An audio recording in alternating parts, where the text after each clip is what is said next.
Hello and welcome. I'm in hot pursuit today of senior Aam Aadmi Party leader Yogendra Yadav. So welcome. Stressful morning for you today as the Aam Aadmi Party, we are told, set to oust you from the PAC. Not stressful. You see, in the last 48 hours, a certain calm has descended within. You know, in our culture they say sthita pragya, which is to say no matter what the situation, you should be as you are.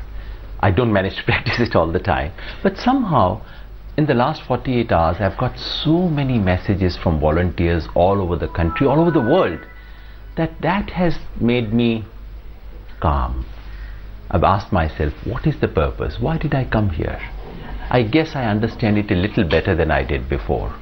That's what gives me calm. So actually no anxiety, no restlessness. But what happens next? If you're ousted from the Political Affairs Committee of the Aam Aadmi Party, you've given up your job, you're a full-time member of the Aam Aadmi Party now, and that same party is on the verge of throwing you out.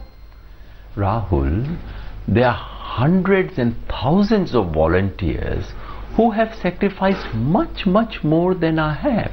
At least I have a wife who earns. I know of volunteers who don't have anything to fall back upon, and they got no position in this party to begin with. How can positions be important? You know, we came for something big. It so happened that some of us were picked up. We were all volunteers working on Ramlila ground, working around. Some of us happened to be picked up and made national leaders. What is this national leadership? I think all this is, you know, in a sense, coincidence. And today I can say this party has dozens of people I can name who are more capable than I am, who have sacrificed much more for this party than I have. And if they come and become leaders, why not? As a matter of fact, just to tell you, you know, for the last year and a half, Prashant ji and I have been demanding that the PAC should be restructured, that we need to have a different kind of PAC which has gender representation, which has geographical representation from South India, from other places, which has better social representation, and which just does justice to the new talent pool. So we have been saying, please reconstitute So PAC. are you saying you're prepared to step saying aside from the PAC? this has been a standing offer for the last year and a half, from February 2013 onward, 14 onwards. This has been a standing offer. That is not an issue at all. I just want to make it absolutely clear. And it would be ridiculous, it would be a tragedy if in this party, which has come out of so much of idealism, these things will begin to matter. And if I'm not a member of the PAC, what would happen? I wouldn't stop working for the party. Whatever work party assigns to me. I mean, there are lakhs of volunteers who are not PAC member, who are not any member. Don't they work for the party? So you're saying regardless of the decision the National Executive takes, both you and Prashant Bhushan, are you speaking just for yourself, will continue to be a part of the Aam Aadmi Party? You have no plans of going back to your job at CSDS. You will remain a full-time politician regardless of whether you are in the apex decision-making body of your party? Being in the apex body will make, or not being there, will not make a difference. If the party gives us work, and if that work requires giving up everything else, of course we'll do that. How does that become an issue? I mean, I honestly, and everyone knows it, this has never been an issue. And as a matter of fact, as I said, we have been saying for the last year or so, please change it, let us step aside, let all of us step out. In fact, that was our offer. We had said, let Arvind be there, but let everyone else step out. Let new people come in. That's what we said. Do you believe, sir, it's okay for Arvind Kejriwal to be convener of the Aam Aadmi Party and be Chief Minister of Delhi at the same time? Many people on the outside would argue if he needs to be Chief Minister, it's a full-time job. He cannot look both at the party and at the government. At this moment, we need him. At this moment, Arvind is an icon of the party. At this moment, he is not only Delhi's Chief Minister. In the eyes of the people of this country, he is an icon of honest politics. He is an icon of hope. And that's why this party would lose substantially if that icon is not our national convener.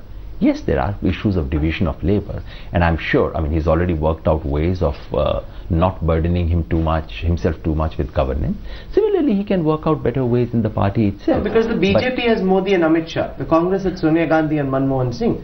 Why is the Aam Aadmi Party only about the persona of Arvind Kejriwal? How then are you different from the other parties? You seem to be worse off. These are older parties. They have worked out structures, and I said just that. You know, at this moment, if Arvind wants to leave, I would say, Arvind, don't do that, you know, because this would damage us. Yes, we'll work out ways, which is not to say that every single decision has to be referred to him. No, that's not a very efficient way of doing it. But at this moment, we need him. That's what I said in the National Executive on 26 when he offered to resign. All of us, Prashant Bhushan and I, raised our hands and said, no, we cannot accept his resignation. There are issues about the better division of labor which can be worked out. But what kind of a signal would it give if in this context, you know, our volunteers sitting in Tamil Nadu, sitting in Odisha, realizes that Arvind Kejriwal is not the national convener? It's a signal. Like you are saying to me, if you are not a member of PAC, where will you be? Will you stop being in Aam Aadmi Party? Similarly, if Arvind Kejriwal is not the national convener, our ordinary volunteer might feel that he's no longer our leader. No, but similarly, if you are not in the PAC, the same volunteer will feel that your wings have been clipped. I want to come to why things reach such a stage.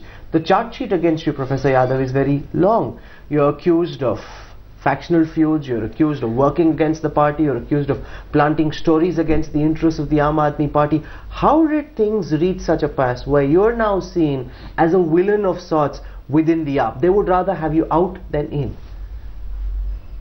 Rahul, you're in Delhi. You cover national politics. This interview happens to be one of the small things you're doing. You know about Delhi election. You tell me, throughout this Delhi election, did you hear once Yogendra Yadav working against Aam Aadmi Party? Tell me, did you hear that? No, I didn't, and I don't think you did. But why does your party think that? I may not get it because I'm biased. I'm myself. But you know, how can someone like me sitting in Delhi work against the interest of the party? No, I know you and didn't. Rahul Kawal doesn't get to know about it. I know you didn't. I know you didn't. But what is perplexing is that many in your party believe that you did. I think when you get annoyed, when you get angry, sometimes you wish to invent reasons. I can see some of my colleagues may be annoyed, they may be angry, and I probably need to understand better why they are annoyed. What have you thought about? Why are they so angry with you? Look at the kind of letter that Dilip Pandey has written. Look at what Ashutosh is saying. Look at what Ashish Khaitan is saying. They're all accusing you of trying to want to be convener of the Aam Aadmi Party, ousting Kejriwal from this post. That, sir, is the primary charge that's being levelled against you.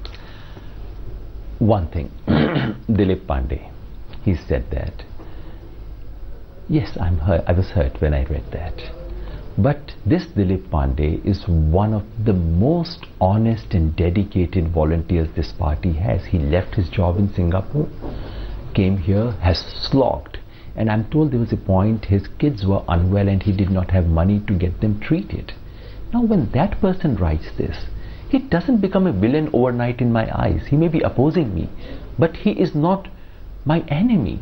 He is a colleague I salute. Ashutosh, Ashish Khaitan, they have all taken, have made sacrifices in their life. I would respect them even if I disagree with them.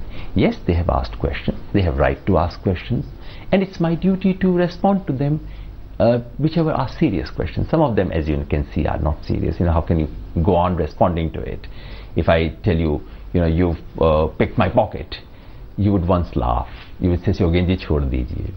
Third time you would say, how can I go on responding to the factional fight within the Aam Aadmi Party is whether or not Arvind Kejriwal is okay with people with a different opinion. It seems Arvind Kejriwal likes to surround himself with people who have the same view as him. And people like you, people like Prashant Bhushan, who are very firm ideologically themselves, often create problems because they don't necessarily say yes sir. Is that at some level the problem?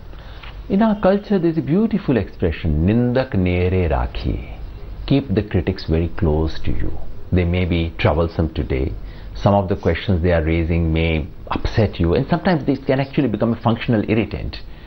But in the long run, you are grateful that there was a Prashant Bhushan who asked you the most inconvenient questions. Arvind knows it. I think Arvind has he hasn't reached here for nothing. He has, I know, he has had information which is independent of people who are close to him. He has a mind which is independent of people who are seen to be surrounding him. This is a big moment. It's a moment of a huge verdict. This is a moment for large-heartedness. This is a moment to pursue something very big. This is not a moment for petty feuds.